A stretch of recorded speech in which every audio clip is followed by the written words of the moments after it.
Let's talk about love economics. Yes, love and attraction have a lot in common with economics, specifically the concept of supply and demand. Stay with me, because this idea could completely change the way you approach attraction and relationships. In economics, when a product is in short supply and high demand, its value goes up.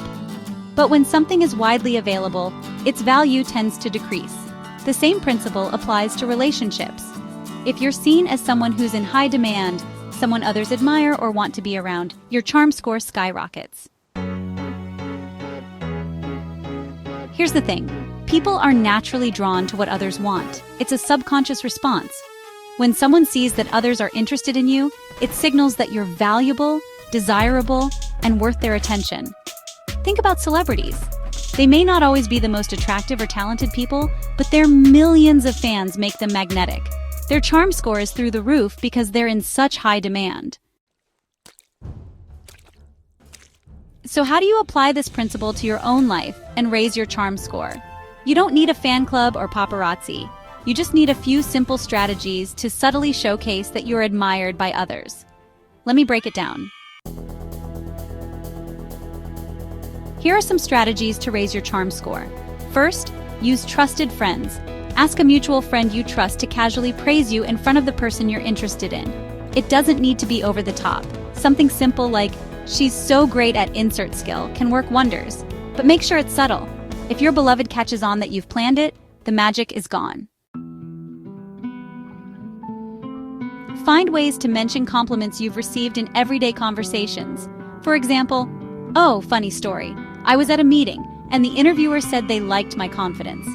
This subtly communicates that others find you appealing without you bragging about it. You don't need to impress the whole world, just the people who matter most to your beloved.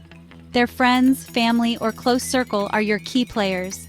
If their best friend or sibling likes you, your charm score in their eyes will instantly rise. Here's an important tip. Be careful about who you share your intentions with. Telling the wrong person can backfire. For example, if you confide in someone who's secretly jealous, they might undermine your efforts. Instead, focus on building genuine connections and let your actions speak for themselves. One more thing to remember. Your charm score isn't just about being desired by others. It's about worthiness. True confidence comes from within. If the people admiring you aren't respected by the person you're interested in, their attention won't do much for your score. Focus on earning admiration from those your beloved values. So, what's the takeaway? Love economics is all about managing your supply and demand. Subtly show that others admire you, make connections with people your beloved respects, and let your confidence shine through. These strategies will elevate your charm score, and trust me, people will notice. To sum it up, be the person everyone wants to know, but stay authentic. When you combine confidence, likability, and subtle cues, your charm score will take care of the rest. Let me know how this works for you.